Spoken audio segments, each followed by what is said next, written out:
ഇത് നമ്മൾ കട്ടള മീനെന്ന് പറയും. ഈ കട്ടള മീനെന്ന് പറയുന്നതാണ്. അപ്പോൾ ഇതൊന്ന് നമുക്ക് 1.5 കിലോ ഉണ്ട്. ഇതൊന്ന് കറി വയ്ക്കുന്നതൊന്ന് കാണാം. അതിന് 2 തക്കാളി, ഒരു 1.5 മുറി സവാളയും ചെറിയുള്ളി ഒരു 2-3 എണ്ണം കൂടി അരിഞ്ഞതാണ്. അത് നമുക്ക് വെക്കുന്നതാണ്. അതിൽ കറിവേപ്പിൻ്റെ ഇല.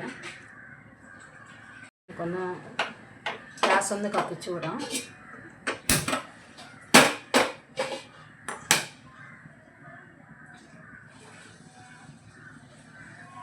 നമുക്കതിലേക്ക് ഓയിലൊന്ന് ഒഴിച്ചു കൊടുക്കാം.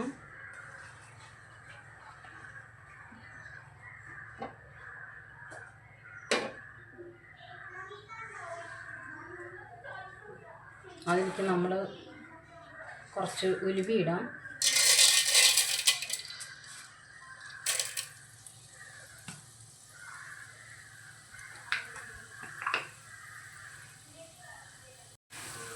ഞാൻ തേങ്ങ എപ്പോഴും ഇങ്ങനെ പൂണ്ടിട്ടാണ് അരയ്ക്കുക.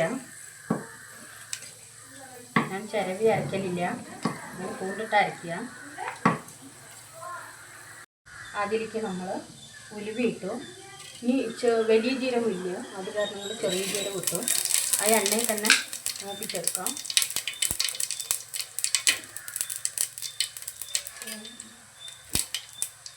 അപ്പോൾ അത് പൊട്ടിക്കഴിഞ്ഞതിന് ശേഷം നമുക്കിത് ഉള്ളി ഇട്ട് കൊടുക്കാം. ഉള്ളി, കറിവേപ്പിൻ്റെ ഇല ഇത് 2 കൂടി ഇട്ട് കൊടുക്കാം.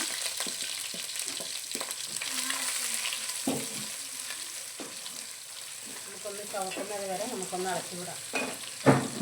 ഒന്ന് ചുവന്ന് തുടങ്ങി. നമുക്ക് അതിലേക്ക് തക്കാളി ഇടാം.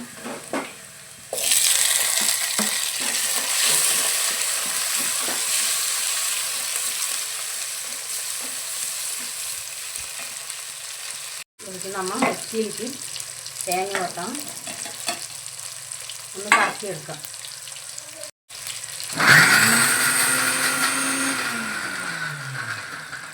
ഇനി ഒന്ന് കറക്കിയെടുത്തതിന് ശേഷം നമുക്ക് അതിലേക്ക് മല്ലിപ്പൊടി ഇടാം.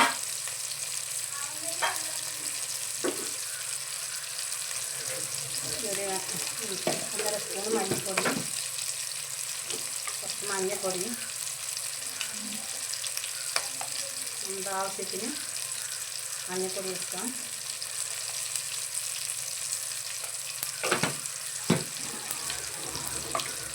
നല്ല എരിവുള്ള മുളക് പൊടിയാണ്. ഒരു 1 കപ്പ് സ്പൂൺ എടുക്കാം. ഇതിനൊന്ന് നമുക്ക് നന്നായി അരച്ചിട്ട് വരാം.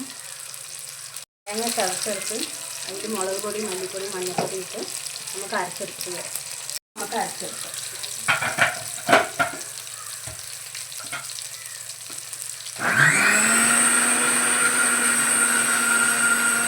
അരച്ചിട്ട് വന്ന തേങ്ങനെ ഇതിലൊഴിക്കാം.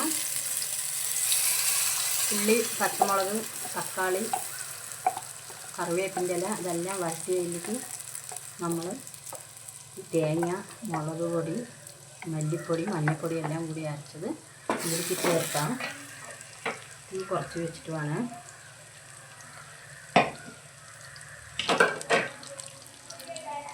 നമ്മൾ അതിലേക്ക് തക്കാളി ഒഴിച്ചു കൊടുക്കാം. പെട്ടെന്നുള്ള കറിയാണ്, ഇതുപോലെ ഒന്ന് വെച്ച് നോക്കണം.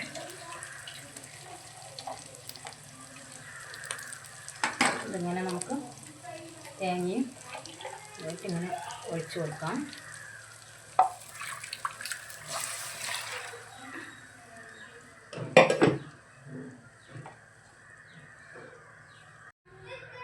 ഇതിലേക്ക് ഞാൻ ആവശ്യത്തിനുള്ള പുളിയേ എടുക്കുള്ളൂ. എന്നിട്ട് അത് മുഴുവനും പിഴിഞ്ഞ് അങ്ങോട്ട് ഒഴിക്കലാണ്. ബാക്കി ഫ്രിഡ്ജിൽ വെക്കാനൊന്നും നിൽക്കില്ല. നമുക്കതിലേക്ക് ഉപ്പിടാം പാകത്തിന്. ഇതൊന്ന് ഞാൻ കലക്കി പുളിയൊക്കെ ഒഴിച്ച് പാകമാക്കി. ഒരുപാട് കട്ടി വേണ്ട, ഇങ്ങനെ ഇരുന്നോട്ടെ. അതിലേക്ക് നമുക്ക് ഉപ്പ് ചേർത്താം. പാകത്തിനുള്ള ഉപ്പ് ചേർത്താം. ഇനി നമുക്കൊന്ന് നന്നായി ഒന്ന് മൂടി വയ്ക്കാം. ഉപ്പൊക്കെ നോക്കിയതിന് ശേഷം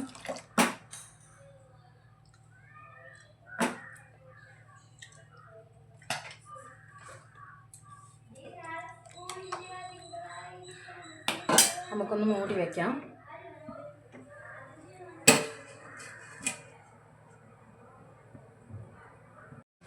നമുക്കതിലേക്ക് ഈ കഴുകി വെച്ച മീൻ നമുക്കതിലേക്ക് വാരിയിടാം. വന്ന് നമ്മൾ കഴുകി വെച്ച മീനിനെ ഇതിൽ വാരിയിടാം. ബിസ്മില്ലാഹിർ റഹ്മാനിർ റഹീം.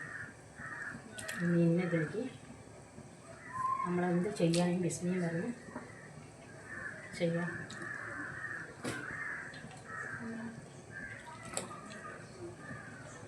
ഈ മീനിനെ വെള്ളമില്ലാണ്ട് ഈ മീനിനെ അതിലേക്ക് തിളച്ചതിൻ്റെ ശേഷം നന്നായി തിളച്ചതിന് ശേഷം നമുക്ക് ഈ മീനിനെ ഇതിൽ വാരിയിട്ട്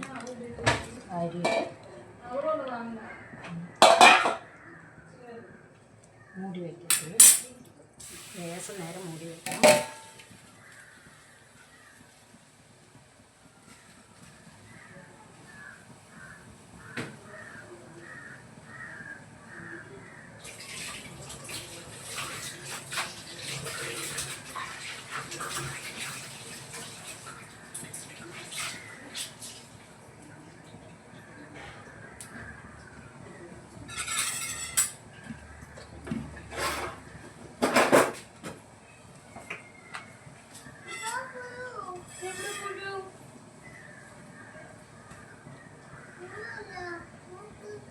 ഇത് മീനായി. ഇത് നമുക്ക് ഉപ്പും മീനും എല്ലാം റെഡിയായി. നമുക്കിനി ഇത് നമുക്ക് ഓഫാക്കാം. ഇതുപോലെ ഒന്ന് വെച്ച് നോക്കണം. എളുപ്പമാണ്. ഇതുപോലെ വെക്കണേ.